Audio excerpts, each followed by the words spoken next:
I always loved to travel. When I was 18, I went to China.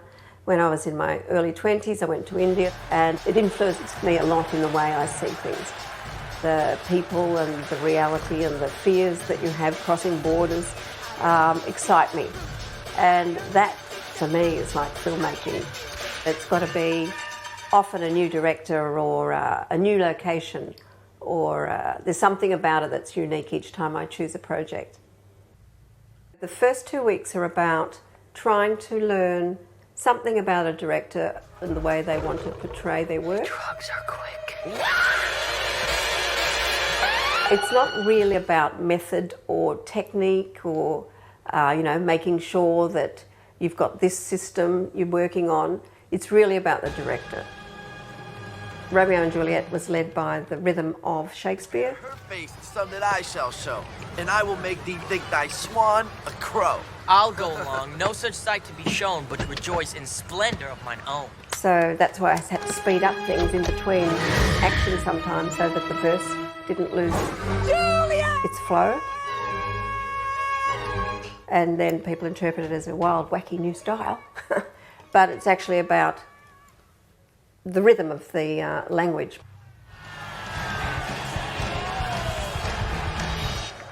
Moulin Rouge, it's really music driven, so that often leads to what pace you're going at. It's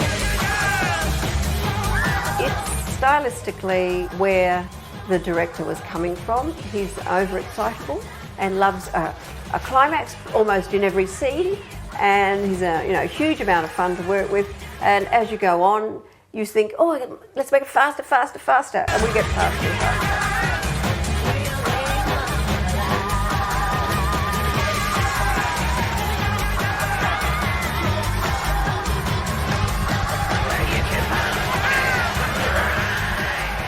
We even changed the pace of one song to make it faster, and so they were singing slower, and then I had to kind of chop out frames in between to keep them in sync to manipulate it into a faster rhythm.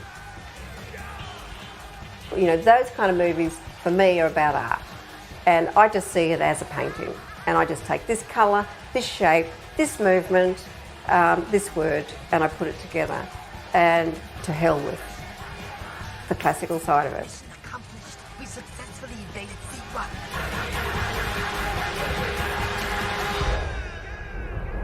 To be a good editor, you really need to just have that ability to be strong and quick and responsive and intuitive.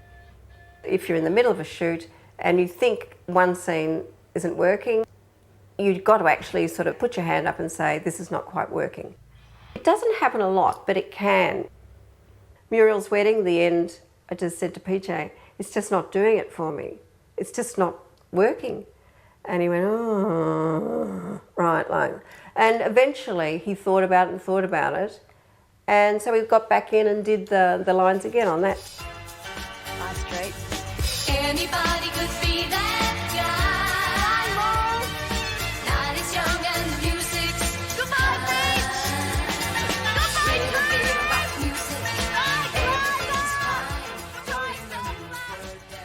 It's really all about decision making.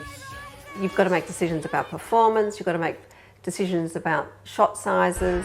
You're supplied with a wide shot, close up, different angles. There are those kind of decisions. There are a lot of them every day. But in the end, it comes down to what serves story best. And the problem you always have is that what's on the written page, when it actually goes out to be filmed, comes back as a new, different animal. It just changes. It changes so much. No! No! Editing plays a huge part in performance. If, for example, some lines just feel a bit bogus and you don't feel that they're really coming off, you can go to the person they're talking to. You can camouflage it. But generally, of course, your main aim is to get the best performance of everybody. Elizabeth, which is directed by Shekhar Kapoor, is a great example of seeing amazing talent present itself in Kate Blanchett. A man will confess to anything. Under torture. Her performance was so strong, Lord Robert Dudley. and the actual intrigue of the conspiracy that was around her actually was a little confusing. So performance there, we gave it to her and said, this is your movie, and let's let her run it out of the best performances that she did, and then built in around it all of that history.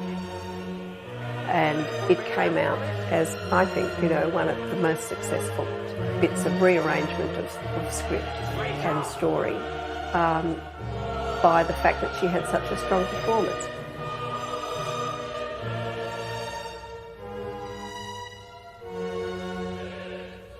I've got a few favourite sequences. I loved the tango in Moulin Rouge, and I put it off all the time. It was too hard. I used to think, this is going to be too hard, too hard. So much footage, and it's going to be difficult.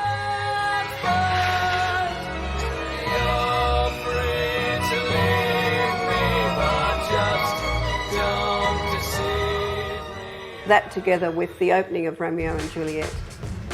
I helped design the titles, the visual effects, the wipes, everything in it is just, that you've had something to do with. So those sequences you feel very, very proud of, and you can watch over and over again, and you can see the enjoyment when people watch it. They either run, in America as they first did on Romeo and Juliet, out of the cinema, or as one reviewer said, it looks like it's been cut by a Russian serial killer on crack.